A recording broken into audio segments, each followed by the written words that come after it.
Assalamualaikum warahmatullahi wabarakatuh. Perkenalkan, nama saya Bella Amelia. Saya dari kelas PGMI khusus semester 5. Di sini saya akan memenuhi tugas dari mata kuliah pembelajaran bahasa dan sastra, yaitu mereview film Sang Pencerah. Langsung saja, film Sang Pencerah ini adalah film yang bergenre drama yang diangkat berdasarkan kisah nyata. Pendirinya dari Muhammadiyah, yaitu Kiai Haji Ahmad Dahlan.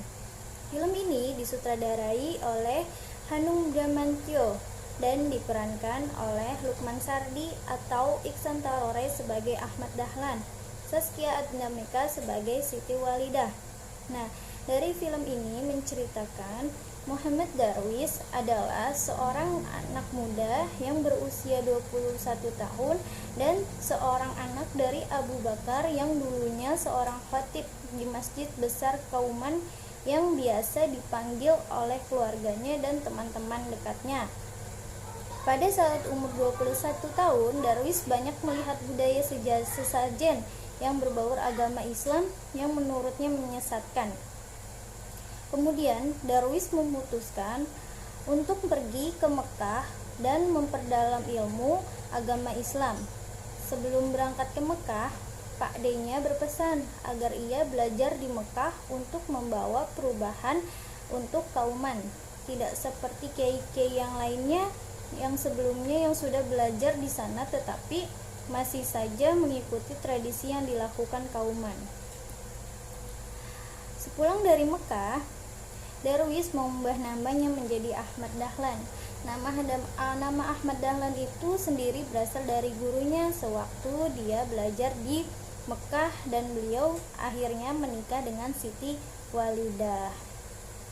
Setelah belajar di Mekah selama 5 tahun, ia mencoba melihat apakah arah sholat yang berada pada masjid besar itu benar atau salah. Ia sudah mengukurnya dengan kompas dan menghitungnya jarak di peta. Apakah area yang selama ini diyakini sebagai arah kiblat menghadap Mekah apa tidak? Ia juga bertanya pada kiai-kiai dari masjid lain. Malahan ada masjid yang menghadap ke arah timur laut. Dengan keyakinannya bahwa perkiraan arah kiblat yang sebelumnya mengarah pada Afrika menjadi arah Ka'bah di Mekah dengan mengubah arah kiblat menghadap barat laut, yaitu 23 derajat dari arah sebelumnya. Nah, melalui langgar atau suraunya, Ahmad Dahlan mengawali pergerakan mengubah arah kiblat yang salah di Masjid Besar Kauman. Akan tetapi, perubahan itu ditentang oleh Kiai penghulu Khalil Kamalidiningrat, dan Khalil Kamalidiningrat itu marah. Di tengah kemarahan emosi yang memuncak, Kiai penghulu memerintahkan untuk membongkar surau yang telah didirikan Ahmad karena sudah dianggap merusak tradisi yang berlaku ketat di Yogyakarta dan dianggap mengajarkan agama yang sesat. Karena merasa sakit hati, Ahmad Dahlan dan istrinya yaitu Siti Walidah memutuskan untuk pergi dari desa Kauman. Tetapi keputusannya itu tidak disetujui oleh kakak Ahmad Dahlan. Ia mengatakan bahwa keluarganya masih butuh pemikiran-pemikiran pembaruan yang dilakukan oleh Ahmad Dahlan. Kakaknya juga berjanji akan mendirikan surau untuk Ahmad Dahlan sebagai sarana belajar, mengaji, dan tempat ibadah. Dengan dana dari kakak dan istrinya, Ahmad Dahlan akhirnya dapat mendirikan suraunya dan membuka sekolah yang menyadari bahwa Islam tidak ada yang mengajarkan tentang tauhid, tetapi juga mampu memperbarui kesejahteraan melalui pendidikan. Kiai Haji Ahmad Dahlan sukses menyampaikan pesan penting dari inti surat Al-Ma'un yang menjadi gerakannya dalam mengolah sebuah masyarakat yang mengalami kemiskinan, kesengsaraan untuk memperoleh kesejahteraan sekaligus kesehatan. Dan pada akhirnya teman-teman, Ahmad Dahlan ingin mengajarkan ilmunya. Dia mencoba untuk mengajarkan agama Islam di sekolah pemerintah Belanda.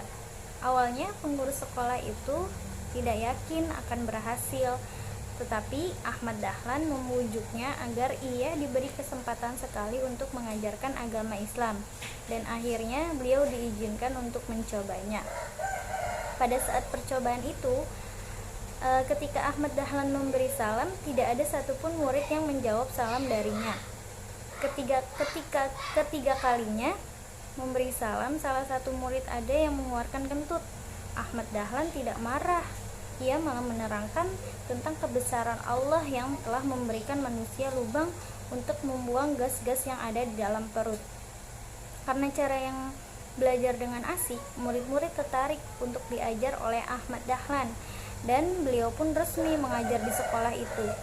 Namun, hal itu tidak disetujui oleh keluarga dan murid-muridnya seperti Suja. Tetapi karena Ahmad Dahlan itu dianggap kafir, telah mengajar di sekolah pemerintah Belanda. Beliau juga dituduh sebagai kiai kejawen hanya karena dekat dengan lingkungan cendekiawan Jawa di Budi Utomo. Tetapi tuduhan itu tidak membuat pemuda kauman itu surut untuk menegakkan agama Islam yang telah melenceng dari ajaran sebelumnya. Ya, selanjutnya teman-teman, ternyata para murid yang berada di sekolah pemerintah Belanda itu tertarik belajar kepada Ahmad Dahlan karena mereka tahu bahwa Ahmad Dahlan akan mendirikan sekolah di suraunya. Bagi Ahmad Dahlan, Islam adalah agama rahmatulillahil alamin, memberikan kedamaian bagi siapa saja termasuk non-muslim. Selama masih dalam koridor membangun kesejahteraan masyarakat, baginya hal pertama yang seharusnya dikedepankan umat Islam adalah akhlak yang baik, terbuka dan toleran seperti Rasulullah Shallallahu Alaihi Wasallam. Secara perlahan, kiprah Dahlan muda yang dianggap kontroversi mampu mengubah tidak hanya pandangan umat Islam kebanyakan, tetapi kaum Barat terhadap agama Islam.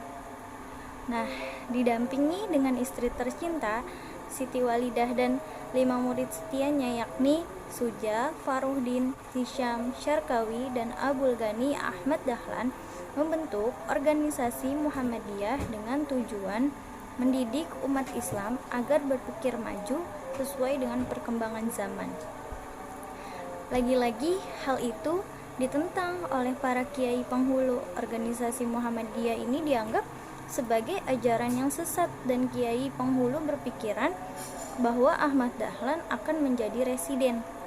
Munculnya organisasi ini juga menimbulkan pertentangan antara masyarakat yang menentang Ahmad Dahlan dan yang berpihak bagi pada Ahmad Dahlan. Seiring berjalannya waktu, akhirnya kiai penghulu menyadari kesalahannya itu. Ia menyetujui pembaharuan yang dilakukan oleh Ahmad Dahlan. Selesai cerita saya, itulah cerita yang saya peroleh dari film Sang Pencerah yang dimulai dari lahirnya Ahmad Dahlan, pembaharuan yang dilakukan Ahmad Dahlan, serta tantangan-tantangan yang telah dihadapi hingga menjadi seperti sekarang ini.